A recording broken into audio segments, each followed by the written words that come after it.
Bonjour à vous, que Dieu vous bénisse de partout où vous nous recevez. Ça a toujours été une joie et un plaisir pour nous de vous présenter Exomax dans vos maisons et je suis très heureux en ce jour de pouvoir partager avec vous la parole de Dieu, de pouvoir apporter une pierre à l'édifice de vos vies qui est en train de se construire. Et quand je parle de pierre, vous comprendrez pourquoi, parce que pendant cette semaine, nous allons vraiment être dans un domaine des constructions, mais pas pour devenir des ingénieurs ou des architectes, comme le monde, mais bien sûr pour bâtir nos propres vies, mais surtout sur le fondement qu'il faut pour bâtir nos vies. Et ce sera notre sujet de la semaine où nous serons en train de parler sur bâtir sur le roc. Restez connectés parce que dans les secondes qui suivent, nous allons entrer en profondeur pour introduire ce message et je crois que Dieu nous fera beaucoup de bien. Je vous retrouve dans quelques secondes. Je vous invite à lire avec moi deux textes dans la parole de Dieu qui disent pratiquement la même chose. Mais j'aimerais qu'on lise les deux. Le premier, c'est dans Luc chapitre 7, du verset 22 au verset 27. Matthieu chapitre 7, du verset 22 au verset 27.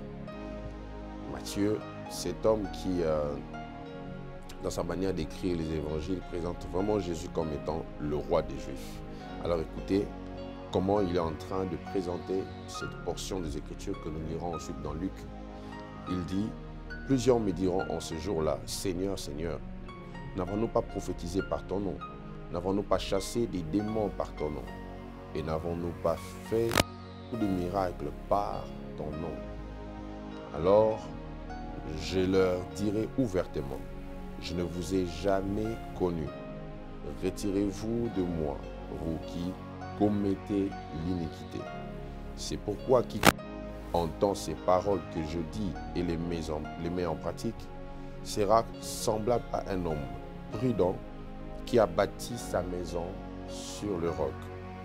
La pluie est tombée, les torrents sont venus, les vents ont soufflé et se sont jetés contre cette maison. Elle n'est point tombée parce qu'elle était fondée sur le roc.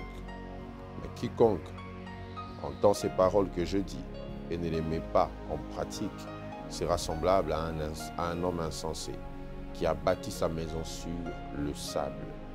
La pluie est tombée, les torrents sont venus, les vents ont soufflé et ont battu cette maison. Elle est tombée et sa ruine a été grande. Luc chapitre 6, nous allons lire Luc chapitre 6, nous allons lire versets 46 et 47 qui disent ceci. Pourquoi m'appelez-vous Seigneur, Seigneur, et ne faites-vous pas ce que je dis? Je vous montrerai à qui est semblable tout homme qui vient à moi, entend mes paroles et les met en pratique. Verset 48.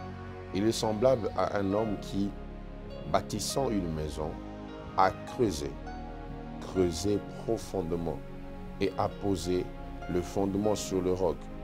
Une inondation est venue et le torrent s'est jeté contre cette maison sans pouvoir l'ébranler parce qu'elle était bien bâtie.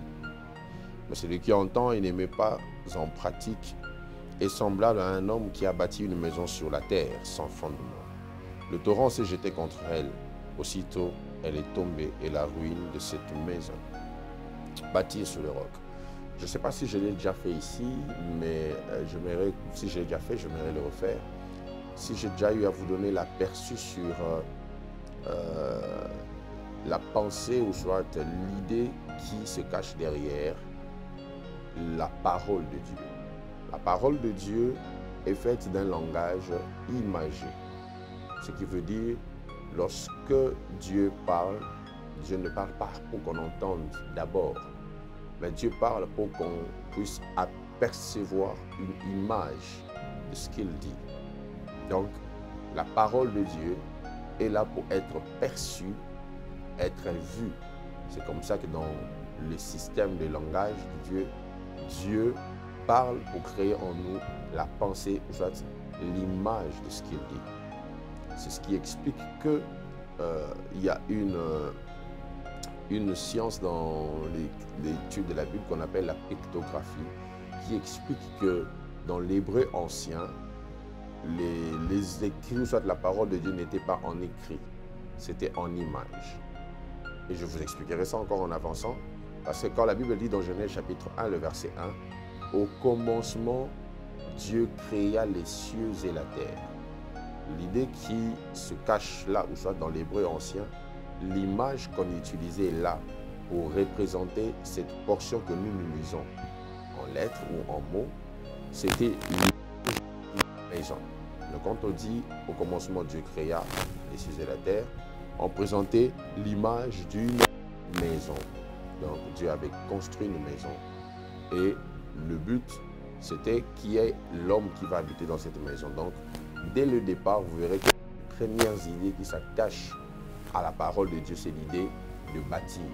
Donc Dieu avait bâti pour habiter avec l'homme, soit pour donner à l'homme une habitation.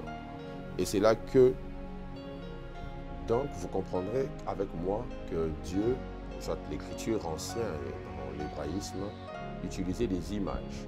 Et c'est à partir du livre d'Esther qu'on a commencé à écrire avec des lettres. Et c'est ce qui fait que même quand Jésus est venu, il s'est donné la peine d'enseigner avec des images qu'on appelle des paraboles. Jésus utilisait des images courantes de la vie pour passer des messages. Je crois que je l'ai déjà expliqué ici. Alors, parmi les images qu'on attache aux chrétiens ou aux enfants de Dieu que nous sommes, il y a l'image de ceux qui bâtissent, de ceux qui construisent. C'est la raison pour laquelle je vous parle de bâtir sur le roc. Et Jésus lui-même a dit, celui qui entend mes paroles est comme celui qui bâtit. Donc Jésus donne l'image de celui qui est en train de faire un travail de construction. Donc vous comprendrez que l'idée de Dieu derrière l'être humain, c'est de voir ou d'avoir quelqu'un qui bâtit. C'est parce que l'homme est tiré de Dieu.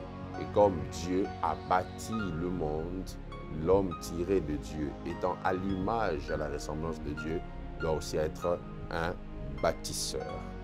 Bâtir veut dire quoi? Bâtir veut premièrement dire construire. C'est la définition la plus simple que je peux vous dire ou vous donner sur le verbe bâtir. Bâtir, c'est construire, ériger un édifice. Et ce terme avait beaucoup subi l'influence germanique dans les anciens temps, mais cette influence n'a pas beaucoup duré. Et dans cette influence, on attachait à l'idée de bâtir le fait de s'attacher ou de coudre, comme on fait en couture. C'est ça l'idée qu'on attachait à bâtir. Donc, attacher ou soit coudre. C'était l'une des idées qui était attachée au terme bâtir. Et son évolution a fait que ça prenne une pensée beaucoup plus architecturale, que ça aille beaucoup plus dans le domaine de l'architecture. Mais aussi, bâtir est allé plus loin même de l'idée architecturale pour devenir même une idée qui touche aux choses abstraites, à ce qu'on ne voit pas, à ce qu'on ne touche pas, mais qu'on peut bâtir. Donc, bâtir, ce n'est pas que élever un édifice que l'on peut voir. Bâtir, c'est aussi même aller dans ce qu'on ne voit pas ou dans ce qu'on ne peut pas voir. Donc, du coup, quand on parle de bâtir, on ne fait pas allusion qu'aux choses visibles. On fait allusion aussi aux choses invisibles. C'est là où vous verrez, on parle de bâtir une carrière, bâtir une réputation, bâtir une personnalité, tout ce que vous voulez. Ce sont des choses qu'on ne voit pas, mais qui se construisent. Et tout ce qui s'est bâti peut se détruire. Voilà pourquoi on peut détruire une réputation, on peut détruire une carrière. Parce que tout ce qui est bâti peut aussi être détruit. Donc, bâtir garde le sens de la construction, mais ça s'élargit jusqu'à toucher à la construction des choses abstraites qu'on ne voit pas. Alors, j'aimerais vous faire voir quelques pensées qui, lorsqu'on les utilise, on fait idée au terme bâtir. J'aimerais vous donner quelques images, soit quelques concepts bibliques qui s'attachent à la pensée de bâtir. Et ça sera pour moi une façon d'introduire ce message. Je veux vraiment que vous compreniez cela pour que vous sachiez que vous n'avez pas besoin de devenir un maçon pour bâtir, mais tout ce que vous faites chaque jour vous permet de bâtir. Le concept de bâtir dans la Bible est utilisé dans plusieurs sens. Donc, premièrement, l'image d'un disciple obéissant. Lorsqu'on parle de bâtir dans la Bible, on fait allusion aussi à un disciple obéissant. Matthieu chapitre 7 que nous avons lu, Jésus nous fait voir cela. Et même dans Luc, il dit, comment vous dites que vous m'aimez si vous ne prenez pas la peine d'écouter mes discours, mes paroles ou de les mettre en pratique? Et Jésus compare celui qui écoute ses paroles à celui qui bâtit sur le roc. Et celui qui n'écoute pas ses paroles, il les compare à celui qui ne bâtit pas sur le roc. Donc, celui qui est obéissant est un constructeur. C'est ce que Jésus voulait faire voir. Donc, Jésus dit que celui qui pratique ses paroles est comme quelqu'un qui bâtit sur le roc. Donc, chaque jour quand vous marchez, chaque jour quand vous vivez et que vous mettez en pratique les paroles de Dieu, les recommandations de Dieu, les préceptes de Dieu, sachez que là, vous êtes en train de bâtir. Oui, ce n'est pas visible, mais vous bâtissez votre vie. Et j'exhorte quelqu'un ce matin dans Exomate à être obéissant à Dieu, obéissant à la parole de Dieu. Parce que l'obéissance a plus de valeur que les sacrifices. Si les sacrifices peuvent être visibles, l'obéissance qui est invisible est plus pesant que le sacrifice qui est visible. Donc, bâtir, mes frères et sœurs, c'est être obéissant à la parole de Dieu. Bâtir, c'est faire ce que Dieu vous dit de faire.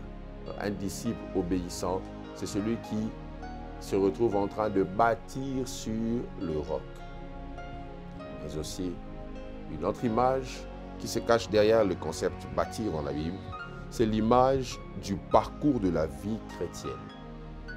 Le parcours de la vie chrétienne est aussi lié ou attaché à la pensée de bâtir. C'est là où vous verrez dans 1 Corinthiens chapitre 3, l'apôtre Paul dit que chacun prenne garde à la manière dont il est en train de construire.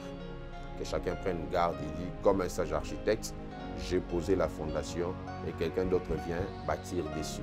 Et que chacun prenne garde à la manière dont il vient bâtir. Et il dit même, certains bâtissent avec de l'or, d'autres avec des pierres précieuses, d'autres avec du foin. Il cite plusieurs matières qu'on peut utiliser pour bâtir. Donc, ici vous comprendrez que la manière dont vit un chrétien sur cette terre est comparée au fait de bâtir. Okay? Rappelez-vous que même quand Jésus est parti, il est rentré auprès du Père, il a promis de bâtir. Il dit, je m'en vais vous préparer ou vous bâtir une place. Une idée toujours liée à bâtir. Alors, la façon dont nous vivons notre vie chrétienne bâtit aussi notre relation avec Dieu. Et c'est l'une des pensées qu'on utilise dans la Bible pour parler de bâtir. Donc la vie chrétienne est une construction. La manière de prier, de méditer la parole, d'aller à l'église, de développer les valeurs chrétiennes, tout ça permet de bâtir. Troisième pensée qu'il y a derrière le concept de bâtir dans la Bible, c'est l'image de l'église locale. L'église locale. Là, vous verrez ça dans 1 Timothée chapitre 3, le verset 15. Vous verrez que ici, on présente le fait de bâtir comme étant une image de l'église locale. L'église locale, c'est quoi? C'est là où nous allons nous rassembler régulièrement pour prier. Là où nous allons nous rassembler pour chercher la face de Dieu. L'église locale, c'est la communauté des enfants de Dieu qui se rassemblent régulièrement dans un lieu pour pouvoir adorer le Seigneur, pour pouvoir élever le Seigneur. Vous verrez ceci dans 1 Timothée chapitre 3, le verset 15. La Bible dit, mais afin que tu saches, si je tarde, comment il faut se conduire dans la maison de Dieu, qui est l'église du Dieu vivant, la colonne et l'appui de la vérité. Donc, l'église est la maison de Dieu. L'église a été bâtie. L'église est un édifice érigé par Dieu. Donc, quand on se retrouve à l'église, les prédications qu'on entend sont sont donnés pour nous bâtir ou pour nous construire. Donc, l'idée de bâtir fait aussi allusion à l'Église locale. L'avant-dernière idée que je voudrais nous donner sur le concept de bâtir dans la Bible, c'est l'idée de la famille. Lorsqu'on parle de bâtir dans la Bible, on fait aussi allusion à la famille. À la famille. Vous verrez que Josué dit dans Josué chapitre 24, moi et ma maison ou ma famille, nous servirons l'Éternel. Donc, pour Josué, quand il parle de sa maison, vous croyez qu'il parle de son édifice? Non, il parle de sa famille. Donc, la famille est aussi un lieu où l'on bâtit. Bâtir une famille, c'est ériger des valeurs, ériger un caractère, créer une promiscuité avec vos enfants, votre femme, en inculquant des valeurs. Et ça, c'est aussi bâtir. C'est ainsi que Josué a dit, ma maison et moi, nous servirons l'Éternel. Et vous verrez même Dieu promettant dans les livres des Chroniques à la maison de David de pouvoir, Dieu promettant plutôt de bâtir la maison de David. Et Dieu a promis que sur le trône de David, il ne manquera pas des descendants. Donc, Dieu a pris le soin de bâtir à David une famille. Rappelez-vous même, dans Éphésiens chapitre 3, le verset 14, l'apôtre Paul dit, à cause de cela, je fléchis mes genoux devant le Père de lumière, de qui tire origine toutes les familles dans les cieux et sous la terre. Donc, l'idée de bâtir se tient aussi en parlant des familles. Donc, Dieu veille à votre famille, Dieu veille à votre descendance. Si aujourd'hui on croit que la sorcellerie peut être contrôlée pour traverser des générations, croyez aussi que lorsque vous bâtissez votre famille sur Dieu, c'est possible que Dieu puisse veiller à cette famille pour que les générations qui viendront après bénéficient de ce que vous avez placé comme fondation et qu'elles puissent bâtir dessus. C'est comme ça, vous verrez plusieurs fois dans l'histoire des rois dans la Bible, on dit souvent cette expression, il a marché selon les péchés de la maison de son père. Vous verrez ça, on parle de cela quand on parle d'Akab et de plusieurs rois qui sont sortis de la lignée de Jéroboam. Vous verrez même surtout le péché de Jéroboam. On en parle très souvent, on dit tel roi a suivi le péché de Jéroboam. Donc, quand on bâtit, on est comme un pionnier qui ferait un chemin sur lequel plusieurs personnes viendront après. Et là, j'aimerais nous prodiguer ensemble un conseil. Veillons à notre manière de vivre, parce que tout acte que nous posons se place dans le contexte de notre héritage. Et si nous bâtissons un mauvais héritage, nous détruisons les prochaines générations. Et enfin, la dernière idée qui s'attache derrière le concept de bâtir dans la Bible, c'est l'image de la nation. Lorsqu'on parle de bâtir, on fait allusion aussi à la nation. C'est comme ça, vous verrez, plusieurs fois, quand on parle d'Israël, on parle de l'expression « la maison d'Israël ». Donc, une nation que Dieu a bâtie. Donc, quand je serai en train de vous parler de ce message, suivez-le en regardant votre vie personnelle, vous-même. Je parle du disciple obéissant. Regardez votre vie dans l'église locale. Si vous n'y êtes pas encore, vous devez trouver un moyen d'y être. Regardez votre vie spirituelle. Regardez votre vie financière. Regardez votre famille et regardez votre nation.